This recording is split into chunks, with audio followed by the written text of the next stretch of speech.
মেয়ের বাপ যখন হবে সেদিন বুঝবেন একটা মেয়েকে জন্ম থেকে বড় করা পর্যন্ত লক্ষ লক্ষ টাকা ইনভেস্ট করেছে ওই ভদ্রলোক ভদ্র মহিলা আপনার শ্বশুর শাশুড়ি।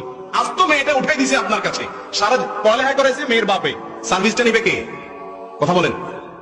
সার্ভিসটা নিবে স্বামী, তার ছেলে মেয়ে পড়াবে, ঠিক না ঠিক? সুস্থ রাখছে তার বাপ মায়, আল্লাহ করাইছেন, ওনারা ট্রিটমেন্ট করেছেন, কিন্তু ভোগ করবে কে? স্বামী। এই মেয়েকে বড় করতে যা লাগছে উচিত হলো সব টাকা ক্যাশ ক্যাপিটাল হিসাব করে শ্বশুর মেয়েকে বলা যে শ্বশুর মশাই কত লাগছে এই মেয়েকে এই পর্যন্ত আনতে, হিসাব করে ফিগারটা বলেন, সব দিয়া তারপরে সসম্মানে আনা দরকার ছিল। বেহায়া দেয় তো না, বাসর রাতে মহারানা মাত্রায় নেয়, উল্টারও যৌতুক চা। মেয়ের বাপ মেয়েটা জন্ম দিয়ে কি অপরাধ করছে? আপনার বাড়িতে খাট পালন দিতে হবে, আপনার টাকা হাওলাতের নাম দিয়ে যৌতুক দিতে হবে, আপনাকে মোটরসাইকেল কিনে দিতে হবে, আপনার মার গায়ে বাতাস দিতে হবে, আপনার শীতের পিঠা দিতে হবে, ফল দিতে হবে, আবার বরযাত্রী খাওয়াইতে হবে। আল্লাহর জমিনে সবচেয়ে বড় জুলুম গুলো যদি কয়েকটা থাকে আমাদের এই অঞ্চলে, এই দেশে, তাহলে তার ভিতরে একটা বড় জুলুম হলো এটা যে মেয়ের বাবার উপরে এই সমস্ত জিনিস আমরা আরোপ করি। আমার বলে কিনা আমরা তো চাই